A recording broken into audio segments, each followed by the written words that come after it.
Баршаңызға сәлем. Сіздермен бірге Мақпал.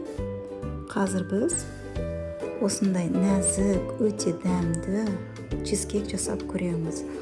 Бұл үшін ең алдымен бізге 500 грамм ірімшік керек. Яғни 3 литр сүтке 400 грамм айран. Сахарная пудра 150, 2 жұмыртқа, крахмал 2 үлкен қасық.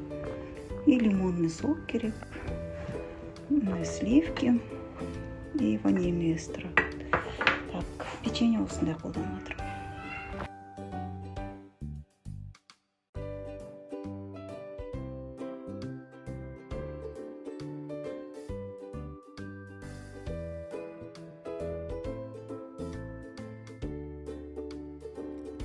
Астына ыдыспен су қою керек.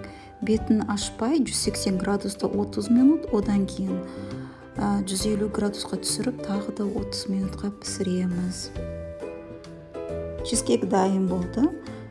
Осы қалпында формадан шығармай 6 сағат тоңазытқышқа қою керек. Дайындап көріңіздер, өте оңай және дәмді.